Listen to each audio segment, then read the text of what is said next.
The federal shutdown is over, but the consequences are still remaining. Yeah, from airports to delays in benefits and services.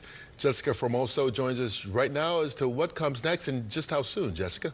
Good morning, Kurt and Rosanna. Many federal employees were directed to report back to work yesterday. There are more than 1 million federal employees who were either furloughed or working without getting paid since October 1st. While the doors have reopened, challenges remain. Some agencies are facing lingering operational issues such as paperwork backlog and restarting programs. The good news, though, back pay for federal workers is being processed, but it could take up to a week for them to see that money.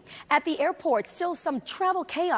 Today, airlines were supposed to reduce the number of flights by 10%, but that is no longer the case since the government has reopened. However, the FAA wants them to continue at a 6% reduction.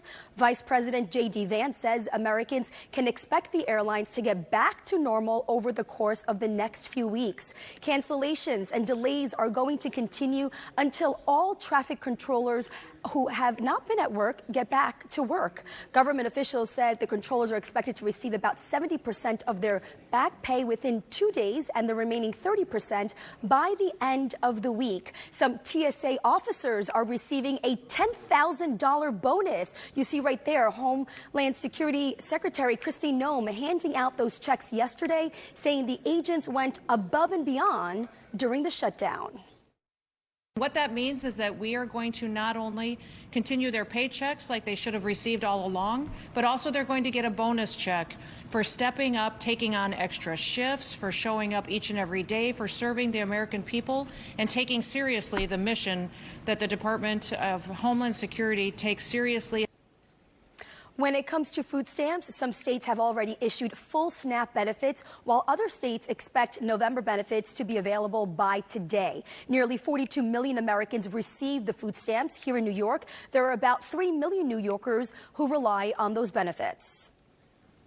This was also a confusing time. Every day there was different information coming out. Is it 50% of benefits do you get? Is it 65? Is it nothing? Right now, if you are a SNAP recipient in New York State, benefits started to go out on Sunday. We heard from people that had the funds on their cards on Sunday, were able to spend those dollars. So the money has been distributed.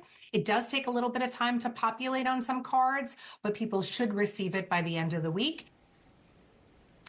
Clearly, the shutdown had significant social, political, and economic implications. President Trump's chief economic advisor says the economy will take a hit from the shutdown. Now, still up for debate and a vote, extending health care subsidies, the Obamacare tax credit, is the reason why the government shut down in the first place.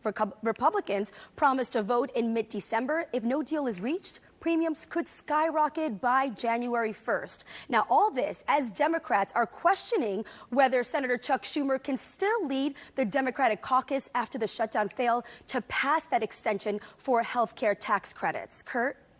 All right, thank you very much.